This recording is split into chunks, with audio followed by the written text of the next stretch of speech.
के अंदर में हमारे राष्ट्रीय संत कृष्णलाल जी शर्मा का आगमन हुआ था एक दिन के लिए हैदराबाद शहर में, और उस दिन 5 सत्संग भी हुए। मेन उद्देश्य उनका था कि हैदराबाद के संत समाज पूर्ण रूपेण बढ़ चढ़कर इस प्रोग्राम के अंदर में भाग लें और अपने प्रोग्राम की सेवा बढ़ाएं। वैसे ब्रह्म विद्या के अंदर यह कहा गया है कि सदगुरु के शिष्य को साल में एक बार सदगुरु का दर्शन अवश्य करना चाहिए, नहीं तो हमारी साधना में गति नहीं आती है। हमारी साधना की जो ऊंचाई हमें छूना है जीते जी, उसमें मन अनेक तरह की बाधाएं पैदा करता है। तो यह एक तरह की अनिवार्यता ही बतलाई जाती है कि सदगुरु का दर्शन साल में कम से कम एक बार हर शिष्य को अपनी सुविधा अनुसार करना चाहिए। और हमारे लिए बड़ी बड़ी भाग्य सौभाग्य की बात है कि इतने नजदीक बेंगलोर एक रात का रास्ता है, स्वामी जी का प्रोग्राम हो रहा है।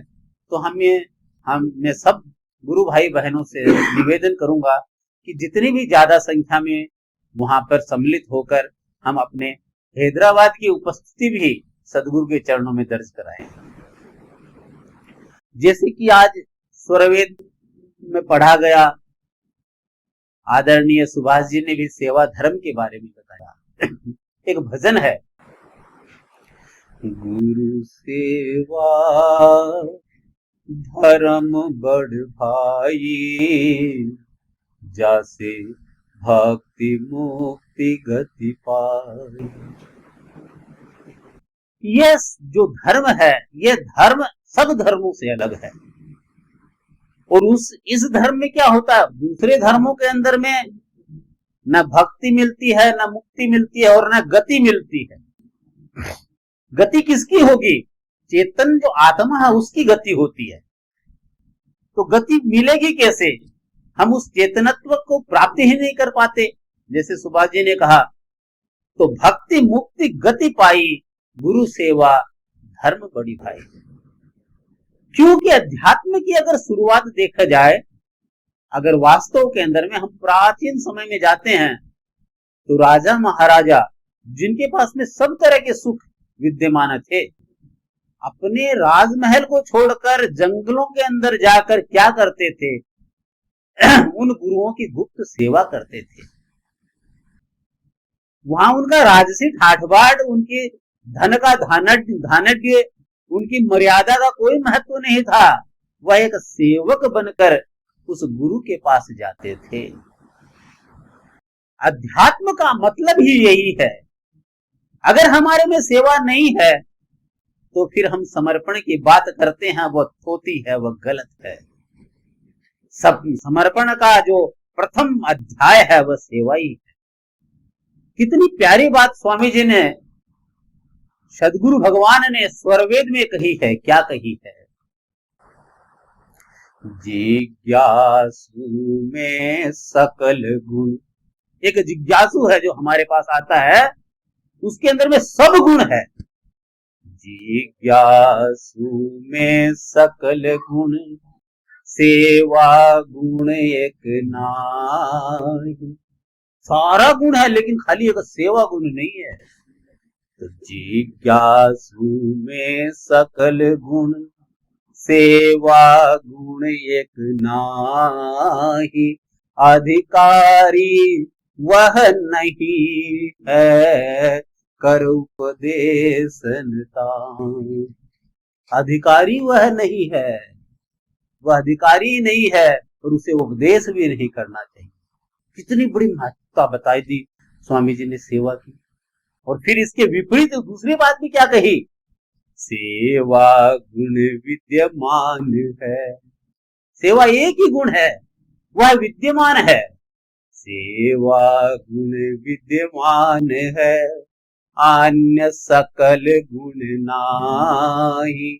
अधिकारी उपदेश का, आप गुण आहि। कोई भी गुण नहीं है, सेवा गुण है, लेकिन फिर वो अधिकारी है उपदेश का, तो अपने आप सारे गुण आ जाएंगे, क्योंकि मूल जो इंजन है सेवा, वह सारे गुणों को खींच लेगा, आकर्षित कर लेगा। तो इतनी सुंदर बात स्वामी जी कहते हैं सेवा के बारे के अंदर, जो अन्यत्र नहीं देखने मिलती। और सेवा जो धर्म है वह इतना बड़ा एक आवश्यकता का केंद्र है अध्यात्म के अंदर, कि हम सेवा के बिना न तो अपने आत्मा को जान पाते, क्योंकि हमारा जो अहंकार किसके प्रति है, हमारा अहंकार प्रकृति के प्रति है। और जब हम समर्पण की तरफ, जब झुकने की तरफ, जब अहंकार का विसर्जन करने की बात करते हैं, तो उसका प्रथम जो अध्याय है वह सेवा ही है। सेवा के माध्यम से ही हम अपने आप को जान पाते हैं, सेवा के माध्यम से। क्यों कि सेवा ही तो प्रकृति से ऊपर उठने की बात कहती है, सेवा ही तो वास्तव के अंदर में अपने आप को मारने की बात कहती है। जब तक वो सेवा नहीं रहेगी तब तक हमें मरने की कला भी नहीं आएगी। स्वामी जी क्या कहते हैं, ये सेवा से क्या होगा, वह योगी पद को प्राप्त होगा। मृत्यु आप देखत मरे, ऐसा मरण सुहाय, जन्म मरण स्वाधीनता, तब योगी पद पाए। तो यह जो मरने की कला है वो आती कहां से है, सेवा से। सारा संसार आज काल से डरता है, उस मृत्यु से डरता है, और इसीलिए हमने उस मृत्यु के देवता का बड़ा भयावह रूप बना दिया, यमराज। स्वामी जी कहते हैं कि मेरा जो शिष्य है वह क्या है, वह काल बली है, काल को भी परास्त करने वाला है। किसे परास्त करने वाला है, काल बली जग में रहे, वह काल बली है। और क्या है, वो जग में रहता है। काल बली जग में रहे, मृत्यु न व्यापे ताहि, 10वां द्वारा खोल के, जब चाहे तब जाहि। 10वां द्वारा खोल के जब चाहे तब जाहि। वह काल बली जो है वह इतना बलवान शिष्य कैसे हो गया, केवल सेवा के आधार पर। वह सेवा के आधार पर सब जो हर्डल्स है, जो भी गतिरोध है प्रकृति का, सारे गतिरोध को पार करना। आज हम स्वरवेद जो पढ़ रहे थे सेवा के बारे में, उसका उस अध्याय का प्रथम ही जो दोहा है, क्या है, बड़ा प्यारा दोहा है, और हम लोगों के लिए तो साफ से अमृत है। धन काया मन वचन से, धन काया मन वचन से, संत परम गुरु से, आरत दीन अधीन हो, अनुगामी गुरुदेव। सबसे पहले क्या कहा स्वामी जी ने कि धन, जितनी सरलता से हम धन के माध्यम से गुरु की सेवा कर सकते हैं, वह सबसे सरलतम बात। तो धन काया मन वचन से, ये सबकी सब जो 4 चीज है, धन है, काया है, मन है और वचन है, सदगुरु क्या कहता है, इन चारों को ब्रह्म विद्या के प्रचार में लगा दो। यही सदगुरु की सेवा। सदगुरु को चाहिए क्या, सदगुरु को कुछ नहीं चाहिए। सदगुरु चाहता है आपका उपकार करना, सदगुरु चाहता है ब्रह्म विद्या का प्रचार करना, और आपके माध्यम से अगर ब्रह्म विद्या का प्रचार होता है तो सदगुरु की शक्ति भी आपके माध्यम से काम करती है। तो इसीलिए हम सबों का सौभाग्य है कि हम इस अवसर का लाभ उठाएं। जो बेंगलोर में हमारा प्रोग्राम हो रहा है, उस अवसर का हमें लाभ उठाना है, जो कि हमारे दक्षिण भारत के लिए बड़ा सौभाग्य की बात है। दक्षिण भारत का गेटवे ऑफ इंडिया, जिसको दक्षिण भारत का जो हम कहते हैं किला, जिसको हम कहते हैं द्वार, वह हैदराबाद है। दक्षिण भारत यहीं से शुरू होता है। तो हम चाहते हैं कि हम अपनी उपस्थिति हर तरीके से वहां पे दर्ज करवाएं कि हाँ, हम दक्षिण भारत का हम मुख्य द्वार है। इस भावना से हमें इस कार्यक्रम के अंदर में, इस प्रोग्राम के अंदर में अपनी उपस्थिति भी दर्ज करानी है। हर तरह से चारों तरह से अपने को वहां पे सहयोग करना है। इस संबंध के अंदर में संत किशनलाल जी ने हमें 10-10 पन्ने की 50 बुक रसीद राशि के लिए दिए। जो भी भाई को जितनी भी यथाशक्ति जिसी से भी ले सके। देखिए, मैंने अपने जीवन के अंदर देखा है कि स्वामी जी की शक्ति उसी के माध्यम से कार्य करती है जिसका धन इस पुनीत काम के अंदर में थोड़ा बहुत भी लगता है। क्योंकि शुरुआत के अंदर में हमारा अपना अनुभव रहा है, हम बहुत बार बहुत जनों से बात करते हैं ब्रह्म विद्या की, लेकिन एक पैसा भी रुचि नहीं। जबकि तार्किक दृष्टि से, वैज्ञानिक दृष्टि से, यथार्थ दृष्टि से, और आज चारों तरफ धर्म के नाम से जो आडंबर फैला हुआ है, उस सब की दृष्टि से अगर विचार किया जाए तो इस विहंगम योग ब्रह्म विद्या के सामने कोई धर्म टिकता ही नहीं है। फिर भी खोपड़ी में उतरती नहीं है बात। क्यों नहीं? कि हमारा संस्कार जो है वह उदय ही नहीं होता है। थोड़ा भी हम सेवा करें तो हमारे भीतर का संस्कार उदय होता है, और वो जब संस्कार उदय होता है तो हम इस ब्रह्म विद्या से जुड़ते हैं, अन्यथा हम जुड़ नहीं सकते। हमारे पास जुड़ने के लिए हथियार क्या है? हमारी बुद्धि है, हमारा मन है, जो कि हमारे विपरीत है। तो कैसे जुड़ेंगे? इसलिए हम देखते हैं कई बार हम हर तरीके से व्यक्ति को समझाने के बाद में भी हम देखते हैं कि जो परिणाम है वो शून्य है। तो उसको जोड़ने के लिए चाहे वह तकलीफ पाकर भी अगर 100 रुपया भी देता है तो कहीं ना कहीं वह संस्कार उदय होगा, और उसकी बुद्धि के अंदर में वो जो परत है वो हटने लगेगी।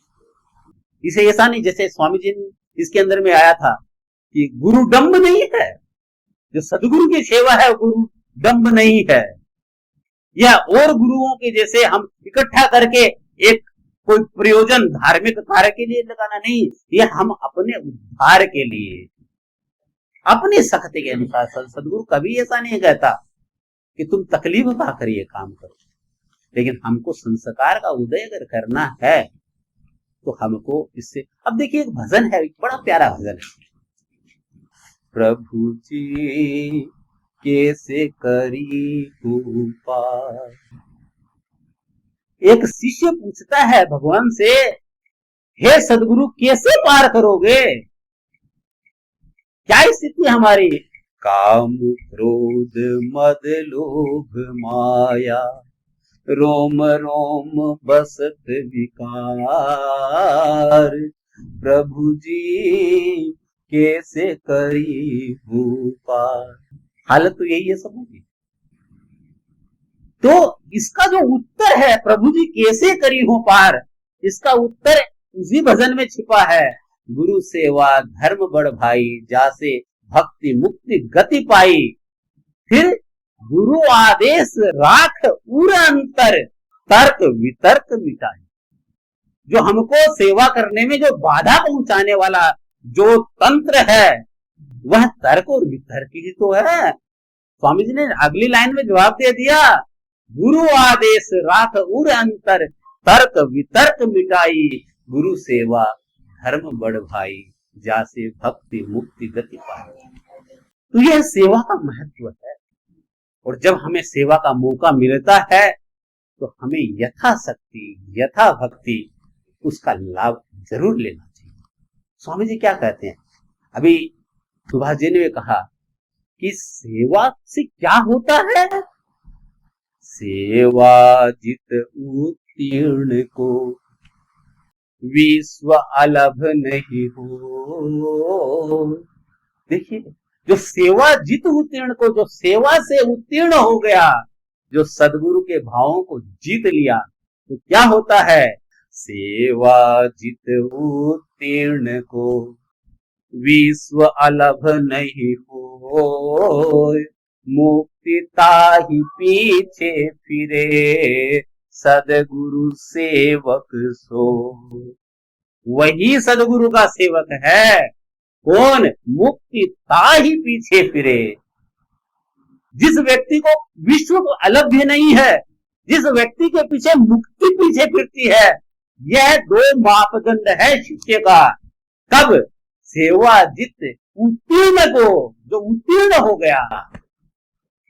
विश्व अलभ नहीं होए, मुक्ति ताहि पीछे पड़े, फिरे सदगुरु सेवक सोए। अब उत्तीर्ण कैसे होंगे?